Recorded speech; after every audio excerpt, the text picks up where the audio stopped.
Great. Thank you for coming. Wonderful to see you. And it's our honor and a special pleasure to be the venue of Stanislav Lvovsky's last reading after a month of touring the country, although it's in all the states. Stanislav Lvovsky, who came of age as a poet in the early 90s, as most of you know, is a graduate of the chemistry department of the Moscow State University. While participating in the vibrant life of the Moscow literary circles, he taught chemistry and English at local high schools and worked in advertising before becoming the editor-in-chief of the literature section of Open Space, which then turned into Politico.ru. He's a recipient of several prizes, including Moskovsky Shot in 2003 and the Andrey Bely Prize in 2017, I think, for his poems from the book and other poems, which he will read from today. He's the author of 6 books of poetry, a collection of short stories, as well as a novel, which he co-authored with Linor Goralik. Stanislav was among the first members of the ambitious literary project Babylons, spearheaded in the 90s by Dmitry Kuzmin, who, by the way, will be our next guest poet at Hunter on March 12th.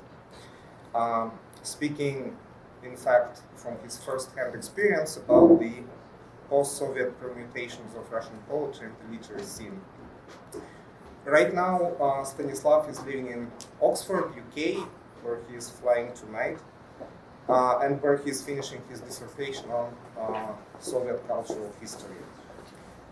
Speaking of Lvovsky, Kuzmin noted that the technique of the stream of consciousness and relaxed syntax yield an unusual effect when used in Russian poetry, superimposed onto the inherent flexibility of the word order in a Russian sentence.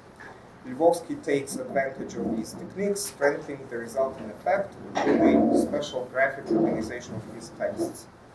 And his poetry relies on the constant daily negotiation of the world's inherent disjointedness and our fragmentary perception of it.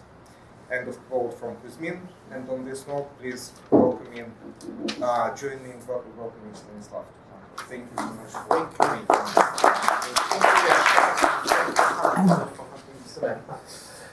What I'm going to do is, first I'm going to read English for quite a while, and these will be translations by translators by translations by different people, and also this will be. Then I will read Russian. I mean, this will be probably 50-50, and please have mercy because I rarely read publicly in English my own poetry. So. In fact, I'm doing this for the first time in substantial quantities. I mean, so I will make all kinds of mistakes in pronunciation. So please, please excuse me. Okay, this first portion of text is translated by Vitaly Chernetsky. Water says, "Drink me to the last drop. Underground, I yearn for this all alone. For so many years, I haven't been wet snow. Drink me, breathe me out along with smoke. Every day says I'm not yours. Let me be, go ahead, dismiss the convoy. Let these guys go home while I'm still alive, while I haven't poured down as rain sprouted as grass. Darkness says, look here, for you, I've saved some muteness on the inside. White noise, the scream of fish, the cut-off tongue, the broken Adam's apple. My own sister says, so what, that I wasn't born, oh well, tough luck. If this is an obstacle to love, I'm going to love you despite it all. It's me, look, a nil-star chatterbox, clumsy liar, a homebound child, now 5 years later, too boring to talk to, half awake, not getting whatever you say.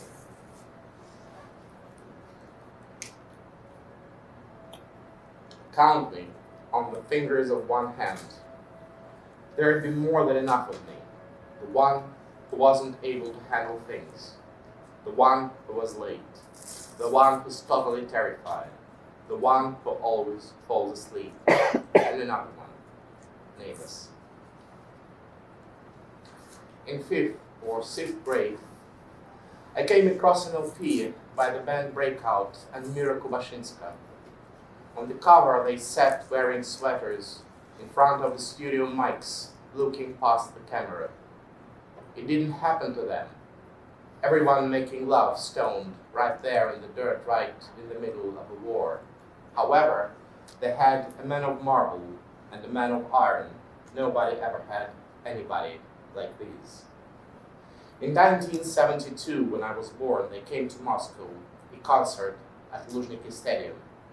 Father says policemen stood in the aisles, hands behind their backs, to make sure nobody danced. Mom and Dad sat in the orchestra, very nice seats. They listened. The man of marble didn't dance. The man of iron didn't dance. No one danced. That in 1972 at Luzhniki. And now I too don't know how.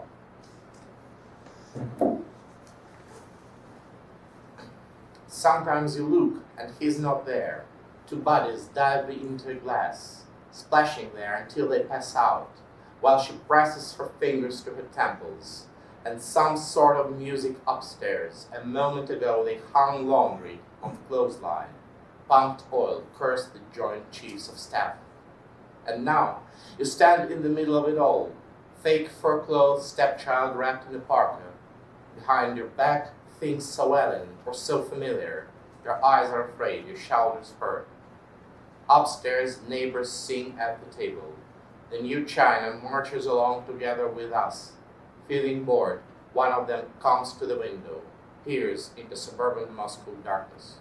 Sometimes, you look, and it's like you've gone blind. Can't see squat, but something chews loudly in the dark, on its own puppies, washes them down with water, then with oil, then curses the Joint Chiefs of Staff. Seems he's not here anymore, but your hands are afraid and your eyes hurt. Next, let's see, 3 texts translated by Jacob Sackett Sanders. It was quickly getting quite dark. November, it was raining, and the passerbys dwindled in number. After all, it was the business district. A woman under the umbrella was almost running. Her open windbreaker followed her. Pressing the cell phone to her ear, she screamed, audible to the whole street, "Whatever you are doing, just stop." But smiled, and it was clear that nothing scary was happening. This is all that I remember. It was getting darker quite quickly. The wind from the nearby ocean, Petersburg kind of weather, and still I remember I thought this too much. Looks as though I could find myself within a minor episode of some movie or other, and then I stumbled upon that advertisement in the airport. All that was happening again became completely unreal, an offshoot meaning not envisioned by the screenwriter and later cut out by the producer. Then, after half a year, they told me a drawn-out story with lots of characters, all of which in the end gathered at the same point in Moscow, and I thought that no, of course I wasn't right. No one cuts out anything, and there aren't any offshoots. It's just that some fragments are so tasteless, constructed on such unbelievable exaggerations, like we've seen in some cinema or a cartoon, but these are in fact moments of complete darkness, when somebody drives his hand up to the elbow into your rib cage and there attempts to grope blindly, or conversely, there are moments, very rare, when suddenly the lights go on, and if you turn around, you can see that the theater is full of people. Only no one, for some reason, is either talking or eating popcorn or drinking soda, and everyone is intensely waiting for something with their hands joined or their faces covered, waiting for something that is not happening. The next one is, in fact, part of a threefold small cycle, which is called 3941. The war ended not having begun. The apples of 1941 and 39 gathered as necessary. They lay in the cellar, became cider and calvados, moonshine and schnapps. Polish pani, Russian countrywomen, German Frauen, British misses, all gave birth to children. And there weren't wars in 41, nor in 42, nor later. Instead, the peacetime lasted and lasted. Fewer and fewer new officers were accepted into service, replacing the elderly, the grey-bearded, the easily amused, the hundreds of those on pensions, going to live in white homes on Italian, Turkish, Greek islands to take grandchildren with them for the summer to countryside, Cyprus, Ibiza, Montenegro, in order to pick apples, to distill from them moonshine and calvados, to make cider and apple corn, to greet each other in the evenings, pouring from pot-bellied green bottles, unheard of apple drinks, harvested in 39, harvested in 41, tasting to agree with one another that, darn it, there was nothing before nor after better in their memories than this harvest. No apples before were so huge, so delicious, crimson, alive, so human, almost speaking, so mortal, so alive, so ardent. On Monday, she runs around on business all day. At different metro stations, she sees beggars with posters written in the same handwriting on uniform, uneven cardboard. Help, please, my 3-year-old son is dying. Help, please, my 3-year-old daughter is dying. Help, please, my daughter died, 3 children are left. Marketing, she thinks. Bitches, damn you, she thinks. I hate you. Why do I work when you don't? She barely manages to run into the last metro car, turns on her iPod, grabs a handrail, closes her eyes. On Friday, she goes by the same route, gives to all 3 quickly, not looking, because it's the weekend, the 8th of March, the boy from work, the real McCoy, 2 mojitos, a B-52, a Jameson Neat, 40 kilos. And here she already believes that he distinguishes her by her crumpled bills, wet from sweat, by these hot, fast papers of hers. And he will do it this way. The boy will want to marry, and 3 children with light blue eyes, and so they will live in a house with an attic somewhere by a dark blue sea. Never will she ever have to run on business from morning until night on a Monday. Never will she have to stand with a cardboard. This next one is was translated by John Narens. It is titled Holiday. Movable feasts that move away to somebody else. Weekly minutes of silence. Hourly weeks of celebrations of literacy. The hourly holiday of fear of the blank summer leaf of the windy, woody world. Radio Workers' Day, the day of the workers of the print shop, industry. Television Industry Workers' Day, perpetual jubilees of the issuance of the first issue of the world's first newspaper, hourly jubilee celebrations of the previous hour of the impact of the contracting life of the worldly world, workers of the bookbinding industry day, Postal Worker Day, Telegraph and Signal Operator Day, Acoustic Technicians and Hydroacoustic Technicians Day, the hourly whine of a circular saw at the distance of a deep pre-dawn sleep in the autumn of the world, Military Topographer Day, Russian Press Day, Teacher in Lebanon Day, International Radio Day, International Dentists Day, Special Forces Units Day, the hourly day of military anesthesia, and the endless frozen night of the day of the Air Force of the world, the first Harvested Rice Day holiday, the day of the first passport holiday, the day of the first greatest first bell holiday, the 1st of May Day holiday, the June 1st holiday, the January 1st holiday, the hourly holiday of the fear of missing the train and never making it and never meeting of the world, daily holiday hours, the fall and decline of the Roman Empire, pocket flashlight, ex-Oriental looks, a gas street Pax Britannica. He cried again and again in staccato shouts, swaying frenetically, as if he were sitting on the edge and wanted to fall straight down. Came again and again. This is the reason that for more than 300 years now we have celebrated this day as a celebration of the first straight down celebration and of the first celebration of seating. This is why the hourly days of international anesthesia continue to celebrate us, nailed to the May tree. This is why the Queen of May marks us with the day of the sociologist and the army scout and the hydroacoustic technician. Exalts an anniversary of the last year in its staccato. Says the earth building service workers did. Oh, that would be you. Come on in. Don't bother taking your shoes off. We'll show you all to you at once. And knights of Hecate, and the long lace, preferably red, and 2 loaves of bread, and a garland of willow yew tree and foxbane. These last several are translated by Madeleine Weinstein. Russian reggae of the 90s. But they play on their drums. They play so on their drums that even Rastafari, Archbishop McConnell, rises from his stupid crypt in the Church of the Holy Trinity and starts to dance across vast Addis Ababa.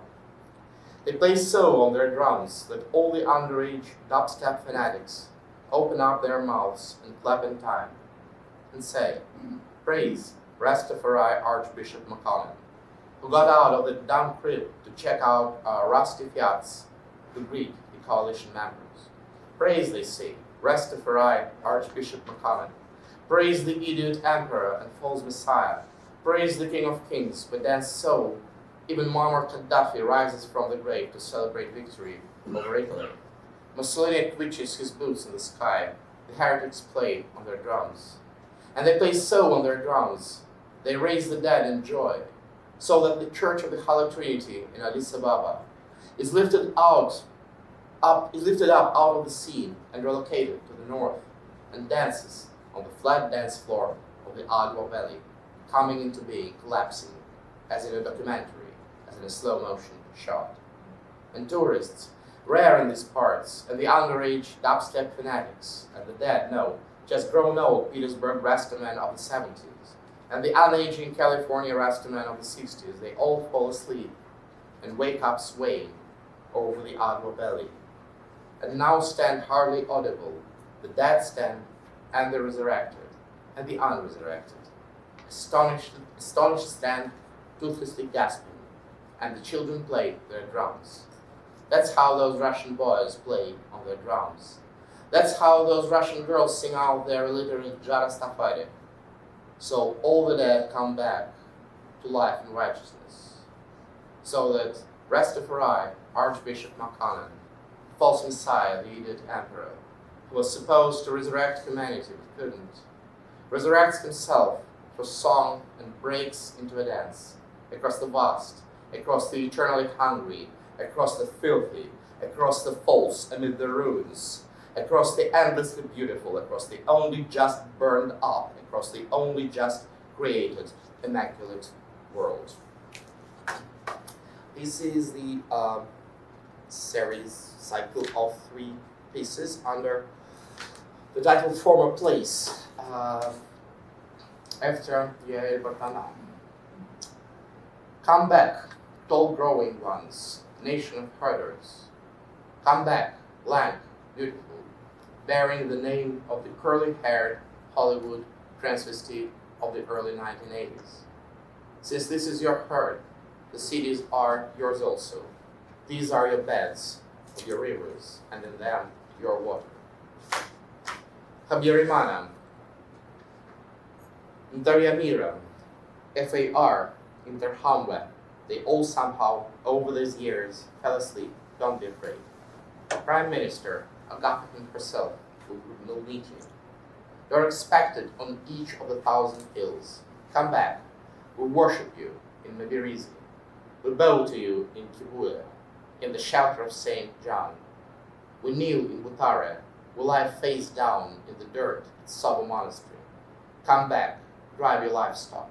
We long for the sound of those countless small silver steel, gold, leaden bells in the night. Come back, for eyes. Come back, brainiacs. The statues with broken off fingers in Sihanoukville, the station on the hill in Kampot, dying children in Pilger's first shameless reportage. And that all that is no more. Come see, if only for a moment. Wake up, look out at our country. Rise up from her red mud, from the heavy and wet. We long for you. The killing fields an hour and a half from Phnom Penh, in the beat-up white Toyota Camry. And there, on that your grass, grazing cows, we can't imagine how delicious their milk is. We drive tourists there. They have so much money you can't imagine. Without you, there's no one to earn it. We're alive, few and poor. The walls land, killing fields, and anchor what? And the warm sea. Come back, thank God. We have something to offer tourists besides whips, barbed wire, fences, and pickaxes. Besides your black and white photographs and not yet broken glasses. You will not believe how many people come to us, now here from the world over, to take a dip, to take a break, to Sunday. The last part is Znamensky Family Archive. Abraham, the founder, son of Saul, tells the convict, come back and you, Seraphim, think about -40, -50, so what? In Naris, now they have coffee shops, practically like in Paris. Pastries, cakes, girls in mini skirts. Not in the sense of prison warden's daughters, but just girls, white like chocolate, not snow. And as supple as cheesecake. This is sort of sweet cheese fish, but tastier. A whole city of new children, thousands of them, here and all among this the Zipulopala. Come back, you condemned Trotskyites and counter-revolutionaries, and you, Seraphim. Apartments here cost nothing. Buildings here are painted bright red, bright blue, and bright green. A new ski slope gleams under April sun. Don't be afraid. The permafrost won't melt. Your bones won't be laid bare. The river won't erode your burial mound. No one will know you are. Come back before the foam falls on your cappuccino. Before the girls go home, they'll have work tomorrow. We long for you. Without you, cheesecake is so tasteless, says Abraham, son of Saul. Seraphim, son of Basil, listens to him, nods, doesn't believe a single word. And I think two last poems in English. First one is Old Ship of Zion. We're drowning, drowning, right metropolitan journalists. Drowning, drowning, right free-thinking priests, beaten back by authorities to the parish boondocks. Drowning, drowning, confront the telegraphists and local correspondents. Drowning, drowning, they signal from the south. Drowning, drowning, writers howl. Drowning, drowning, rock stars stay silent. Drowning, drowning, artists shout. The waters silently close over us, unseeing in the indissoluble dream of journalists, sailors, fishermen, migrant workers. The indifferent white blood of the Russian Arctic Ocean closes over the heads of slave traders, employers, musicians, convicts, poets, and telegraphists. Over the provincial police precincts, over the 9 o'clock news broadcasts, over tired civil servants of the district courts, over the trial detention centers for contemporary custody. To the heavens, a gopnik calls from the outskirts, am I not a man and a brother? Brother, brother, the heavens console him. Wait, brother, salvation is near. Yet we're drowning, drowning, the Ministry of Internal Affairs workers cry for the law. We're drowning here, drowning, confirm the court officials. Drowning, drowning, appeal the unarmed to arms. Aux armes citoyennes, the arms appeal to the unarmed. Fond vos bataillons. The frigid indifferent waves fuse like a mouth wired shut. First bodies float up. Fishermen, clergymen, soldiers, innocents. Once I agreed to write a book for money on the father of one of the most Moscow developers, well, realtors, meaning one of those unpleasant folks from whom we can't buy a house, not even an apartment. Forget it, we don't earn enough, we'll never make that much. Well, when his dad died, back when he was 6, a stroke, out of nowhere, on the day he got his housing orders. His friends were telling me how they went all around begging for the widow with 2 kids since The apartment had been granted by the academic institutes, and once he didn't work there anymore, once he was dead, then what apartment? They told me how they spent vacations all together, digging up gas pipelines, year after year in the desert. How they begged for the widow and the children, and nobody, anything, only the closest of friends. And so he became who he became. We don't need to pity him. No one ever pitied us. We, before our commander, before our housing cooperatives chairman. And here's what I want to say. May you all be damned that you thought up the country where his dad died. May you all be damned, and me too, damn me, that I agreed to write that book for money. The last one is called Speech About Times and Events. Well, what to do with language as a whole, especially that whose faster than light, almost unnoticed motion supplants the fossilized Russian sea with fullness, darkness.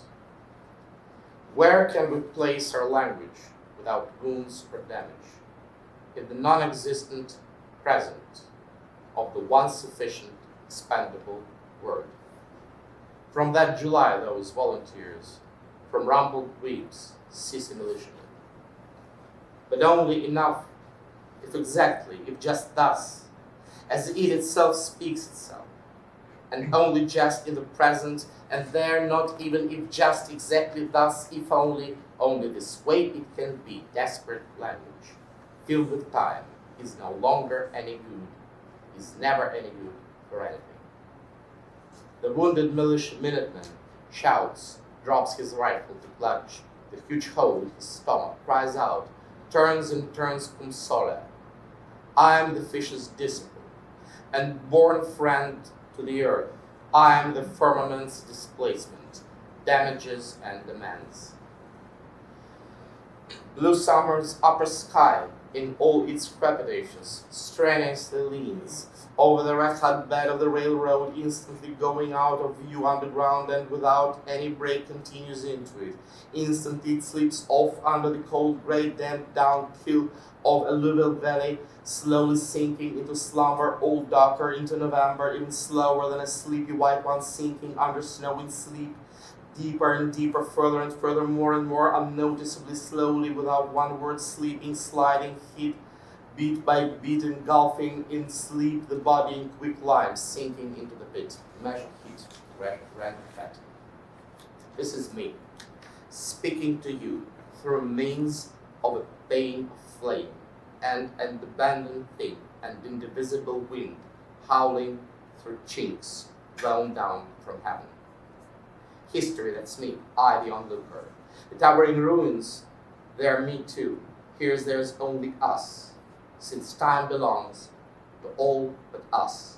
But only we decide where it begins. But only we inscribe when it dies.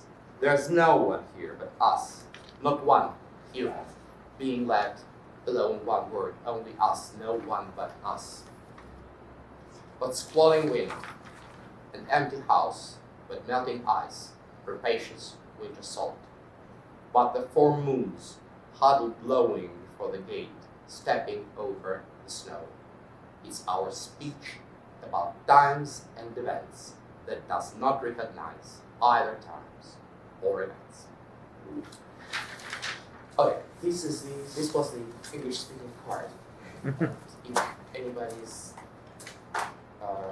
anybody wants to leave, at this point, I totally understand that here's your opportunity. I'm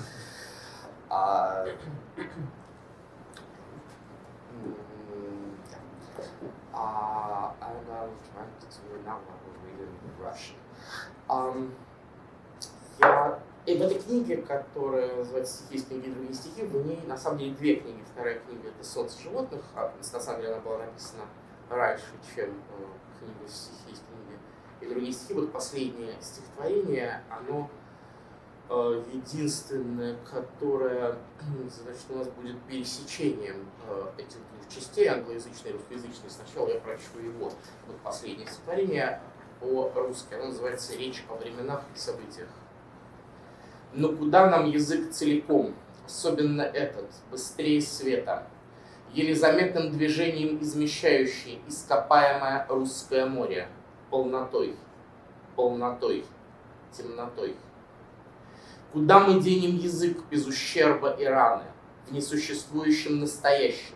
Достаточно одного расходного слова из июньских, из этих добровольцев, из помятых очкариков, слабаков, ополченцев. Но только достаточно, если в точности, если именно так, как оно себе говорится само, в только-только настоящем и вот уже не, если именно в точности так, если только так и бывает отчаянно временем полон язык, что уже ни на что, никогда ни на что не пригоден. Раненый ополченец кричит, бросил винтовку из рук, зажимает огромную дыру живота и кричит «О, солонь!», превращаясь. Я рыба ученика и родной товарищ земли. Я измещение тверди, возмещение и ущерб. Верхнее небо синего лета всем своим стрекотанием напряженно склоняется. Над раскаленным полотном железной дороги, которая мгновенно ускользает от его взгляда под землю и без разрыва продолжается в ней, мгновенно соскальзывает под холодное серое волглое ватное одеяло алювиальной долины, медленно погружающийся в сон все глубже и глубже в ноябрь, все медленнее заспанный белый, погружающийся под снег сон, все углубляющийся все дальше, все незаметнее, медленнее, без единого слова скользя, скатываясь, постепенно засыпая известью тела в яме, проваливаясь в разрыв. Смерить жар в этой пиджаме. Это я обращаюсь к вам сквозь посредство огненного стекла и заброшенной вещи, и безраздельного ветра, воющего в щелях, выдуваемого из рая. История — это я. Я — это смотрящий. Громоздящиеся руины — это я же. Здесь вообще только мы, потому что время принадлежит всем, кроме нас. Но только мы решаем, откуда его начало. Но только мы записываем, когда его смерть. Здесь никого, кроме нас, ни одного существа, человека, ни тем более слова. Только никого, кроме нас. Но шквальный ветер и пустой дом. Но растаявший лед и хищная зимняя соль. Но 4 луны, теснящиеся, мычащие перед калиткой, переступающие по снегу. О временах и событиях наша речь не различающая ни времен, ни событий.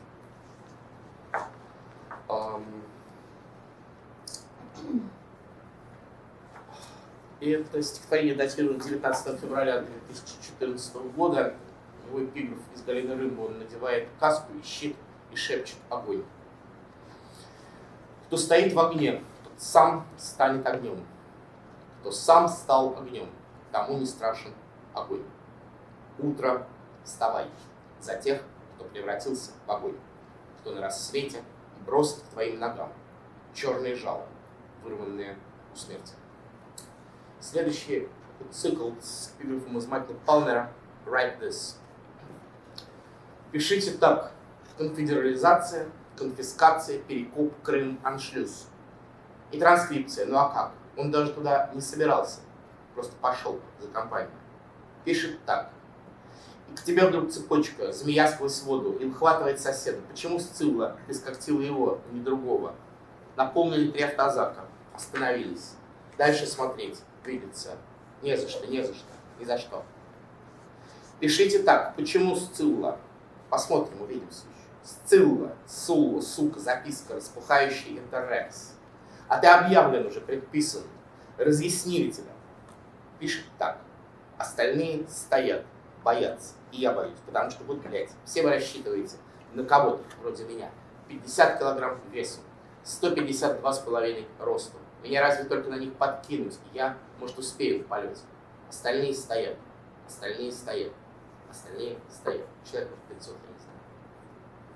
Пишите так: ты уже оглашен, вывешен, транскрибирован, транслитерирован, раздет. Притворен, освежеван, пересказан выпуском новостей. Одного сгубил большой дом, второго сад возле дома, третьего теплое купание. Мог ли предположить теплое купание? Да вообще, а ведь вот же. Пишу так: Оглашен, избит, выброшен голым, выпростан, выпущен, как Иона в предрассветные -30. Из прокуренного, простуженного, родного, из бессонного, не желающего остыть коммунального одеяла кухонной темноты, из газовых сумерек чужого угла, где горбом громоздится, хрипит старуха, бормочет, перхает, голодомор, беломор. Пишет так: теперь пойду в ополчение. Сколько же это возни с тобой? Да мы всему нашему огромному миру тебя раздвинем, продемонстрируем тебя оскорбленному газетному скарбу, вытащим тебя на свет, аскариду, гниду, заберем тебя, распишем, приговорим, ополчение тоже. Ну и транскрипция, ну и транслитерация, и врать будем напропалую, не без того. Их успейте, кажется, выпускают. Пишите так: вырублены сады легких вещей, прежде вольно отпущенных, сожжены дома безучастных, выхвачен, разглашен, обобран, еще один и передан дальше. Он дальше туда не собирался, просто пошел. Остальные стоят. Как остальные стоят? Пишите. Их города стоят на гноящихся перебитых лапах земли, каждый из них. На раздавленных шевелящихся людях, не умеющих закричать от боли. Но мы не сумели сжечь их города и не освободили ни одного раздавленного. Мы не стали сжигать их дома со всеми, кто находился в них. Мы не стали сжигать их суды со всеми, кто находился там.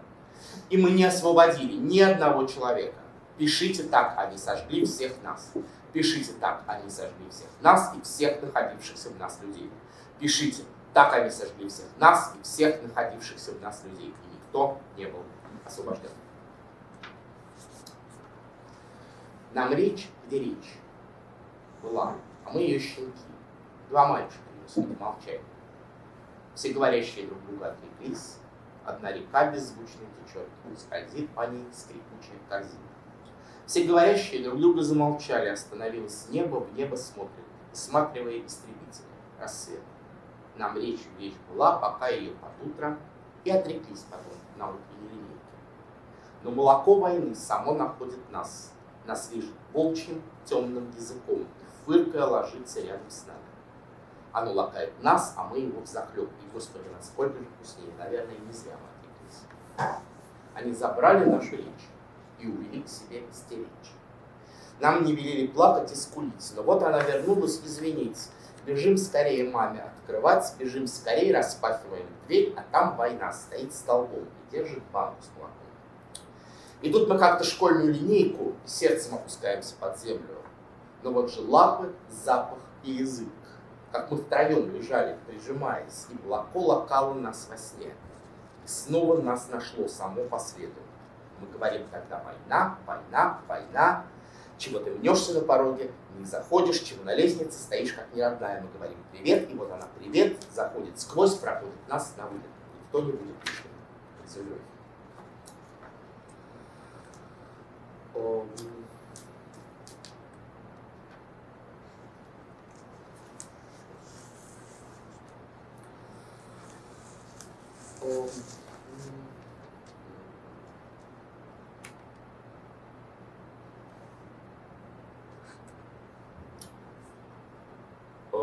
Этот текст называется «Мундус патет», первая часть. «Мундус патет», да, «Мундус открыт». В Древнем Риме возглас жреца, который раз в год, 3 раза в год открывал вход в мир Церера, то есть подземный мир, глубокая яма на палатине, которая в остальные дни была запечатана камнем, который назывался камнем душ умерших, лапис маниалис. Значит, он, согласно Плутарху, самый Мундус был выкопан в земле, а потом запечатан Ромулом при основании города. Что-то это так: вырыли круглую яму и сложили в нее первины всего, что люди признали полезным для себя в соответствии с законами, и всего, что сделала необходимым для них природа. А затем каждый бросил туда горсть земли, принесенный из тех краев, откуда он пришел. И всю эту землю перемешали. Яму это обозначает словом «мундус», тем же, что и небо. Отсюда, как бы из центра, словно описывая круг, провели границу города. Слова «мундус пат», то есть открывали проход между миром живых и мертвых. Изглаживается шрам, оставленный плугом, изливается из ямы земля. Пустоту, едва освещенную одинокой звездой зерна, растекается, ничего не соображая. Неостановимая скрипучая соль разъедает дымящиеся стада. ветер встает на ветер. Бог Нихштангельцпакт освещается разделом первин. Добываясь, война проступает сама из размытого тусклого света и скользит по львиному лугу, красный весой. Торопясь, многоногое цепкое время карабкается по стволам и столбам к низкой облачности, гневливой, одышливой. Пар восходит от раскаленных прожекторов. Вынести бы нам, сограждане, под летнее небо, разложить и просить. Но все, что некогда стало общим, перестало быть общим. Принесенное оживает, карабкается из ямы, лезет наверх, выбравшись, аккуратно отряхивается, разбредается по домам. Ветер встает на ветер, зола отделяется от золы. Ты, если бы заснул и спал, увидел бы четвертый сон во сне своем 8. Тяжелая московская сирень, пропитанная утренним дождем, начавшимся вдруг неизвестно как от невыгоревшего за ночь загоревавшего, и вот, ты, если бы открыл глаза, проснулся и не спал, то видел бы, как новый день многоэтажным для небес, враньем, жильем, в основном все это. И вот один встает горой, второй стоит один. Тяжелая московская сирень, склонившаяся к утренней реке, варево весны и будущее варенье садов, истошно выкипающих в синеву.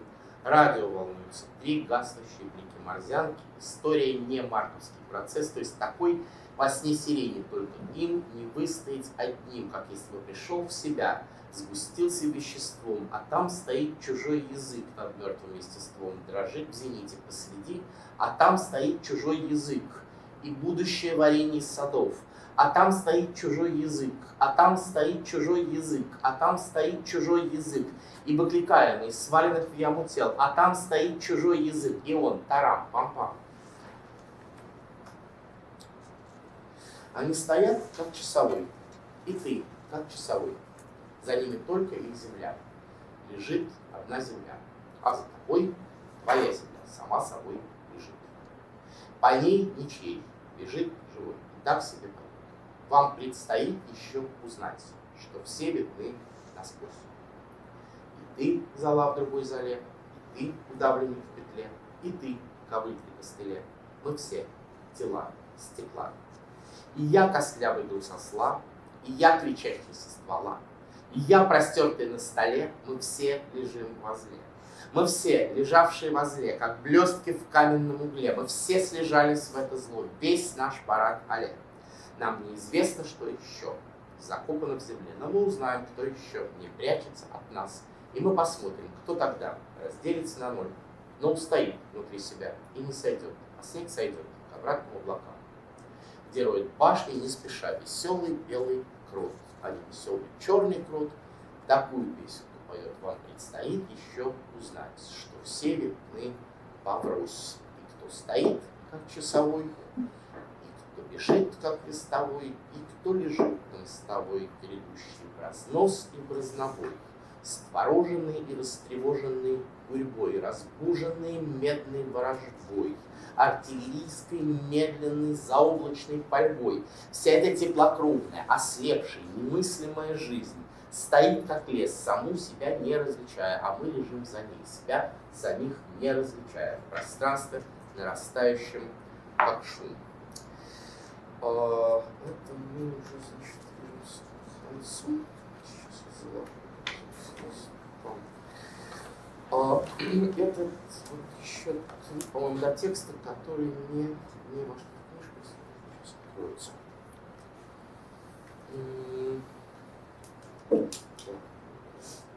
Откроется он. Все, что понял, понимает человек. Все забудет, забывает человек. Отцветает ветхий человек. Не введи себя во человек, если ты неловкий человек. Заступает новый человек. Истекает ветхий человек. Не ходи, вагонный человек, стороной бессонных человек. Прицветает новый человек. Уезжает ветхий человек. Отходи, уже не человек. Отводи своих не человек. Припадает новый человек. Ничего не будет человек. Ничего не забывает человек.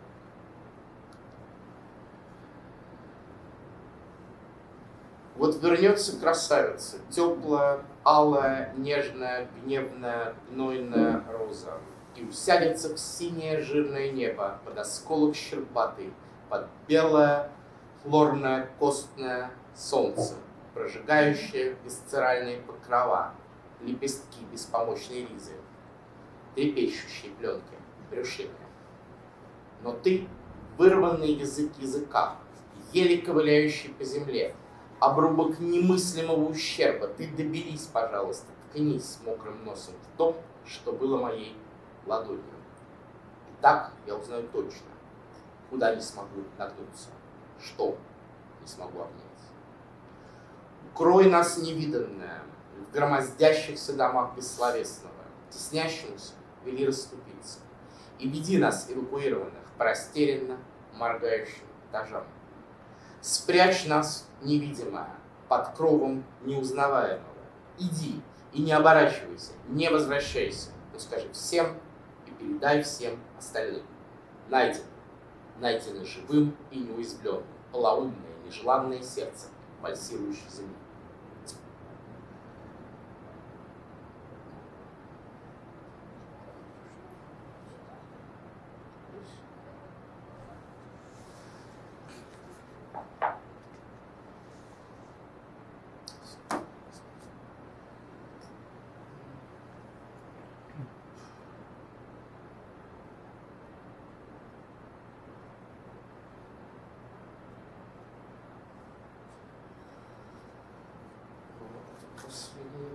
Сейчас, если она откроется, то будет последний.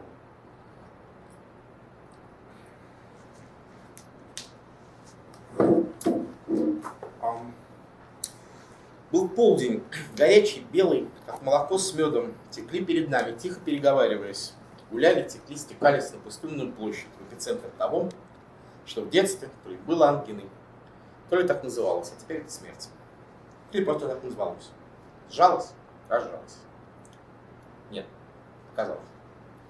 Ждет на том берегу долины, разглядывает облака, лежа в траве, посреди прохладных, удлиняющихся теней, в новой стране, поднявшейся на костях великой равнины.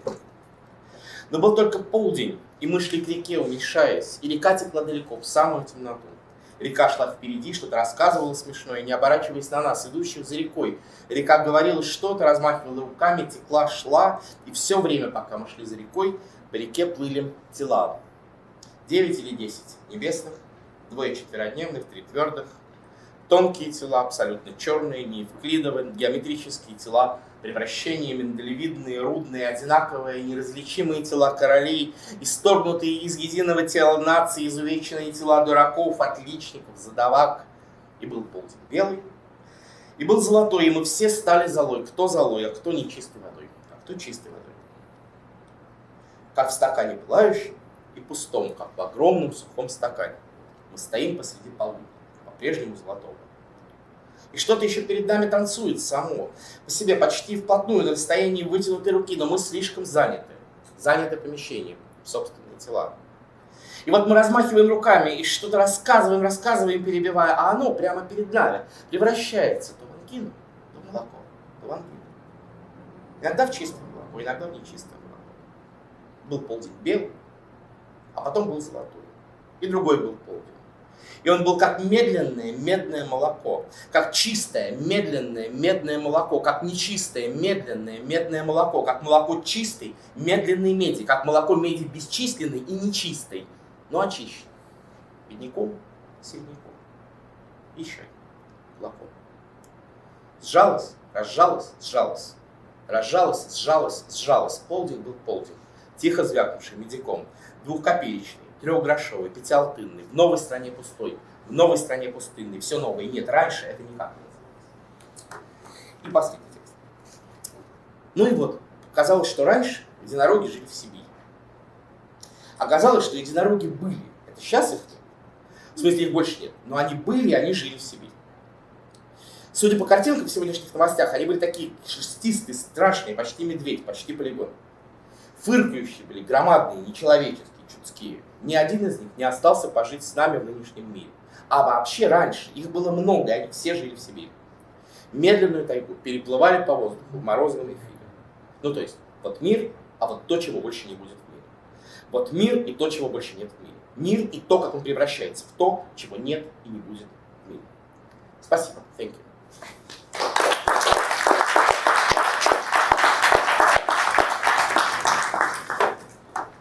Do you want to take a few questions? Yeah, if there are any questions, I'm happy to answer. We still have lots of time. If there are any. I'll ask it in English. That's Yeah. Your penultimate poem. It's full of Which poem? the one before the last one. Okay. It's full of these childhood associations, the way I feel it, and it's very important that it is in your original language that you read it. When you deal with your poetry in English, does this immediacy of your childhood years, this authenticity of this experience, go away, or do you feel it preserved by your translators?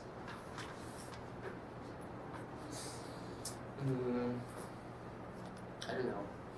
But I don't know, because to answer this question, I need to have two mother tongues, because I don't know how it, in fact, I never know how it sounds in English, because somehow I understand it, and I can say that this translation is more precise or less precise in terms of literally precise, but emotionally, I don't know.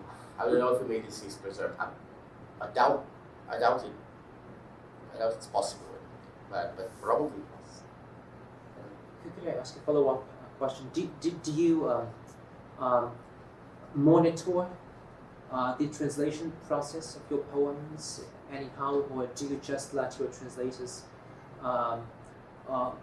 Usually do the job by themselves? Usually I ask for some.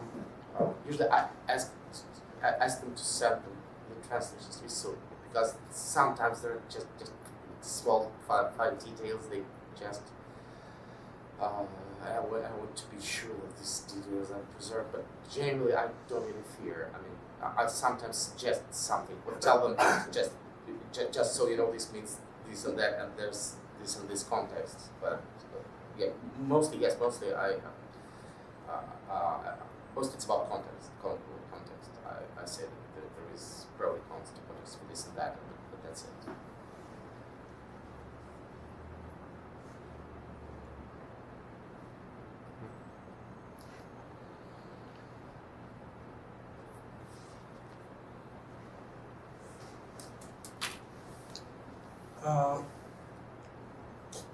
Есть ли у вас стадия перед тем, как вы пишете, в каком формате и в каком голосе будут воспроизведены те мысли, которые навели? А именно вот это ваши короткие строки, большинство, они указательный глаз. Они своего рода не описывают, что, например, у вас там шквальный ветер, пустой дом. Тоже у Лидии Чайковской тоже есть опустевший дом, но там противоречие светлый день, опустевший дом. Там драма. У вас только такой указательный. Нет, как правильно нам объясняет Антон Чайзенберг, по одному из своих эссе, стихотворение, он начинается с какого-то со звука, да, с некоторой эпической фразы, может быть, очень короткой. И тебя просто, у тебя есть этот маленький какой-то ритмический, мелодический отрывок, да, из которого дальше все это вырастает, я не могу сказать, как придумывать заранее, это устроено. Я перестал писать вот эти вот стихи с очень короткими строчками, это было делать довольно долго, да, и до году я не понимал, почему я это делал, да, а потом как-то произнося их перед очень большой аудиторией, так получилось, вот присутствующий Спасибо Махно, понимает, о чем я говорю, значит, был большой поэтический фестиваль в Карабу. Так я вдруг понял, что они там предназначены для некоторого, так сказать, такого, как вы говорите, указателя, да, некоторого произнесения, да, но я не отдавался в этом отчету, пока не оказался случайным образом в этой ситуации. Да. Но нет, это не заранее конструированная история, так получается. Да, могу спекуляции производить по поводу того, почему это так получается, да, но не знаю точно.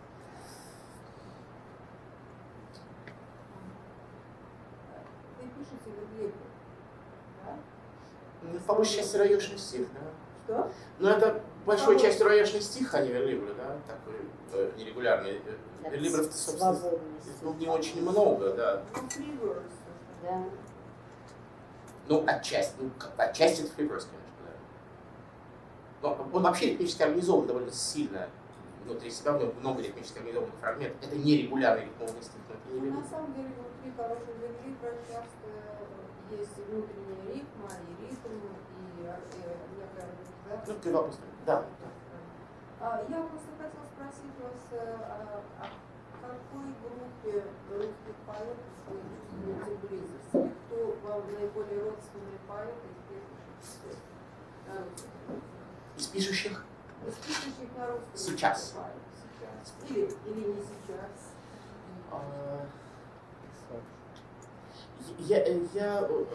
Мне кажется, что я могу ответить на вторую часть вопроса, да, я просто для меня не очень понятно, какое отношение иметь к вопросу свободного или не свободного. Там важными фигурами в русской поэзии для очень много важных для фигур русской поэзии, начиная там вот Боротынского, да, там Тютчева в каких-то случаях, Мандельштама чрезвычайно большой степени, Ходосевича, Кривулина, Айги, Сутуновского. Ну, я могу продолжать этот список, да, довольно долго. Но для меня они как-то этот вопрос формы, да, свобода, скорее, свобода не является нигде классифицирующим признаком. Да, нет, для меня это может быть немножко по-другому можно было сформулировать. Всем, кто пишет, на нас оказывает влияние там целый ряд поэтов. Бесконечно много, да. абсолютно. Но если, знаете, в визуальном искусстве часто есть некое движение, да? А в поэзии тоже есть некоторые группировки. И есть ли такая, и есть какая-то группа поэтов, пишущих теперь, с которыми вы чувствуете некую связь? Нет, я вообще даже не вижу групп особенно в нынешней русской поэзии. Большое разнообразное поле, в котором возникают какие-то ситуативные иногда сочетания, но устойчивых групп. Мне вообще трудно себе представить, что в какой-нибудь современной поэзии, не только в русской, да, в англосаксонской или в любой другой, возникали какие-то устойчивые группы. Мне кажется, что это такая модернистская форма институционализации, так сказать, поэтики, которая сейчас уже совершенно нигде не работает, я не могу себе вообразить. Поэтому нет, группы я не могу выделить. Но в разное время, да, я чувствую близким себе очень разные политические фигуры, я имею в виду там Стanislav Lvovsky, более молодых. Это зависит, мы как-то движемся, да, как-то вот так вот параллельными курсами, когда сталкиваемся, мы расходимся, но это постоянный процесс постоянного движения, в нем не образуется кусочек констелляции с моей точки зрения. I don't know which this is, but okay, I'll continue in Russian maybe. Yeah. Oh, if it makes no difference in English. Okay. Это немножко похоже, близко к тому, что сказала Аня. Просто я слышу у вас на слух, но, к сожалению, я не так много читал вас глазами. Я слышу очень интересную такую вот работу с фоникой именно со звуком. С повторами звуков, которые потом где-то отходят, отображаются, отскакивают. То есть, ну вот это очень слышно, поскольку это не очень часто встречается на самом деле, то вот это как-то очень четко, это не вопрос, конечно. И похожая работа с ритмикой, то есть это как все очень устроено. Такое впечатление на слух, что это устроено очень хорошо и очень мастерски внутри. То есть это случайно, ну то есть там нет никаких случайных, там нет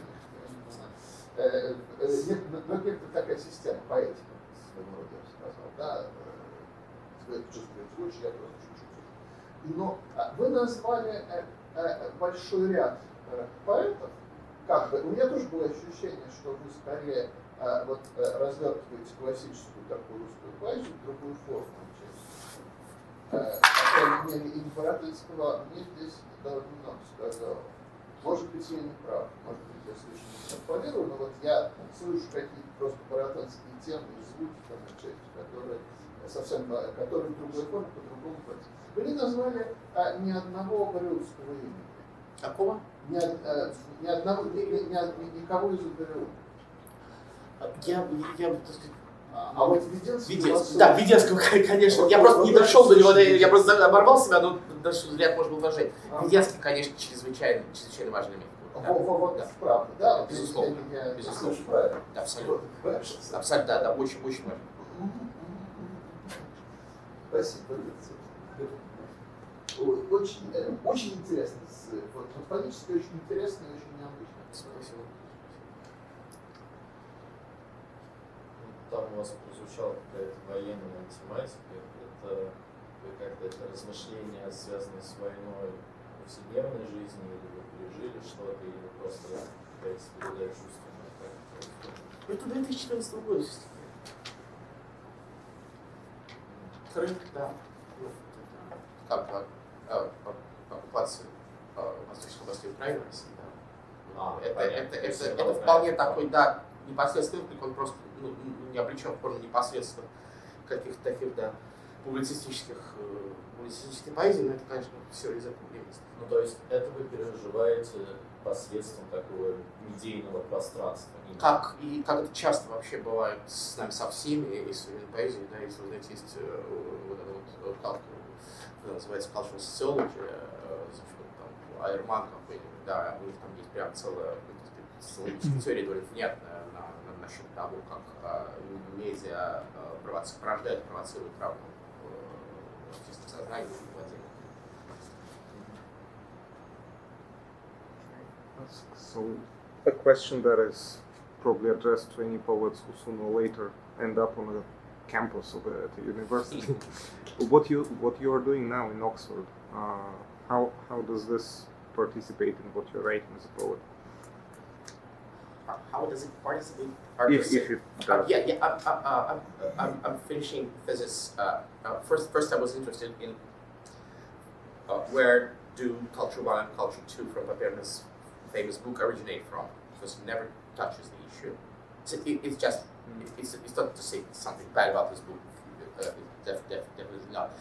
I was interested in where do these two things supposedly existing come from, and for that it turned out I had to write a thesis on the origins of Russian Marxism and on the ideological origins of the Stalinist state, which I found very deep back in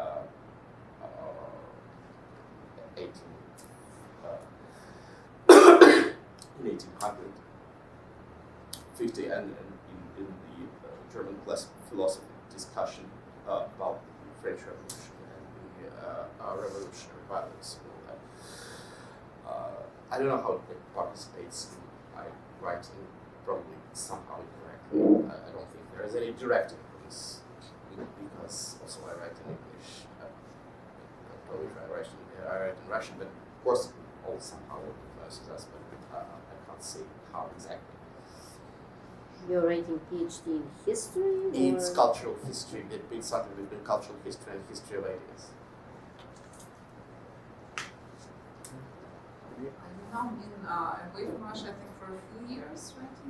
Yeah, before. Do you find it's easier to write, or is it maybe harder to write to being sort of removed from outside? Neither of these nor that. It's just different. Oh. It's just a different feeling. A bit of a strange helps, of course. And also, I'm writing the thesis.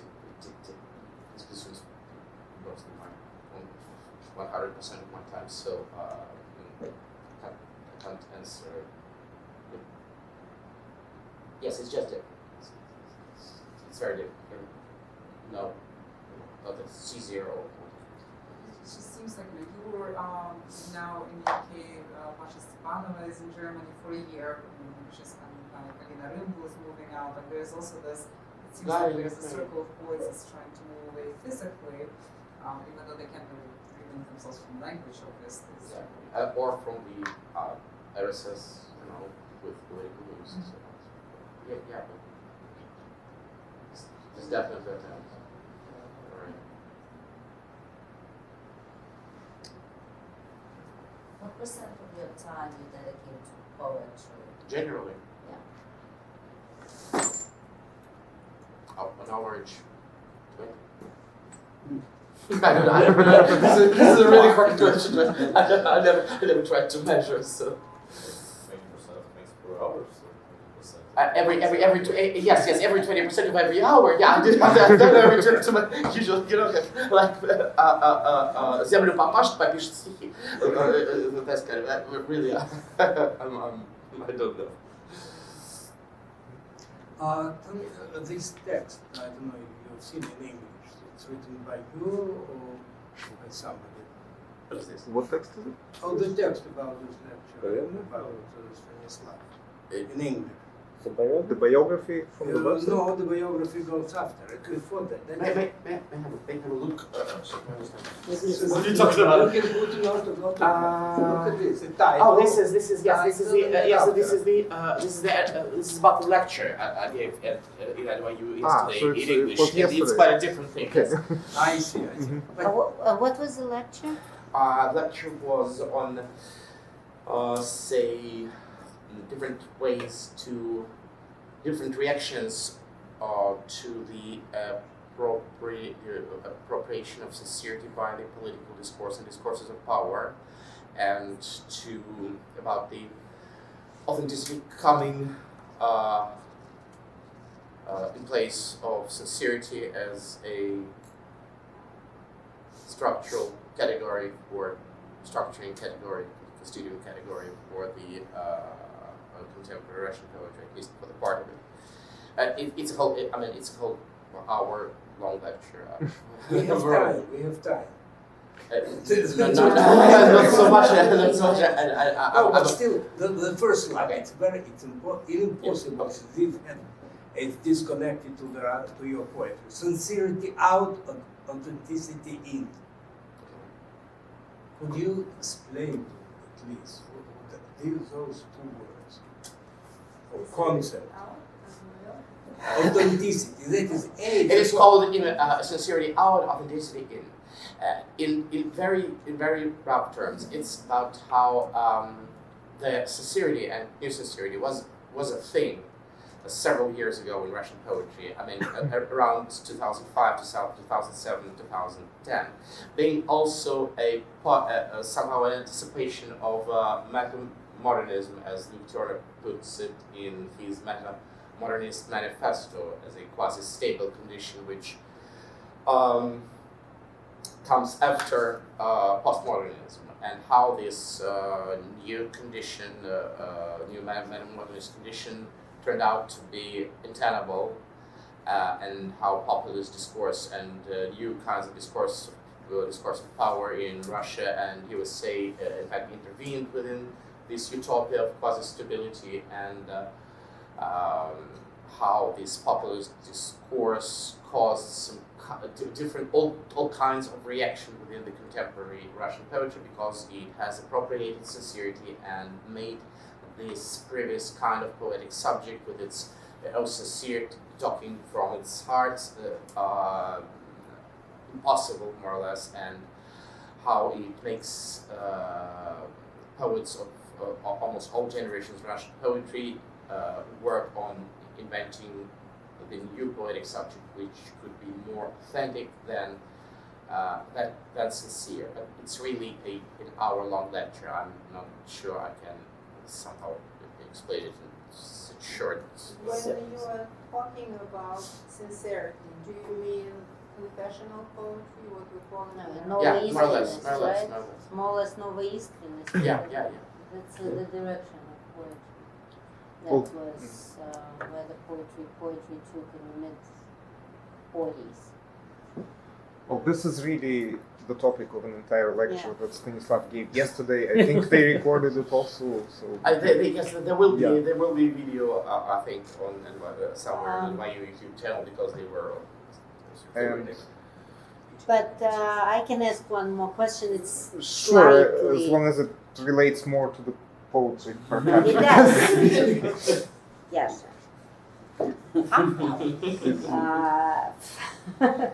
It's in conjunction with the switch from new sincerity to authenticity. We've seen in a number of discourses that vary among themselves very much, the poets who read here, for example, that if we were to take this thesis of authenticity in, what is considered authentic for many different poets is very different reality that they sort of, the way they treat reality. So, what is your way? How would you describe what you, do you also feel that you sort of went through this transition and that's your poetry arrived at something? Or is trying to arrive at some sort of version of authenticity, and how you would define it, if it's possible? The thing is, I'm by all means necessary trying to avoid this schizophrenic setting when I, as a scholar, think about my poetry as a poet. No, yes. That is why, generally, I think I have an answer to this question, but this is all such a, it's not such a bad idea to reflect this way on your own poetics. This is so untenable and so, I don't know. I think that this phonetics, this things with inner reflections within the text, within these conscious complication, or making the text more complicated, is the way I deal with the simplicity and sincerity of the power discourse language. But this is very much a wild guess, and I would like to make any definite statements on the subject. The reason I asked this question is because some of the poets who were recently heard, for example, reading here, they deal with this reality by the incredible multiplicity of voices, where their own voice is basically, there is no voice, it's only this the is one thing organism. I was talking in this lecture about, yes, that there are different ways of constructing by exception. I'm more conservative in this. I know, and your voice, what I was trying to say, is very audible there. Yes. And there is, so you don't get rid of the central I. I know. I don't, but I'm trying probably to resist this simplicity and one-sidedness, and I'm trying to resist sincerity and simplicity with complications and perfections of all kinds, which I consciously implant into the writing to make it, less comprehensive. I don't know. I'm joking, of course, but somehow probably it has something in common with the truth. Yes. Thank you. All right. Thank you so much. Thank you very much.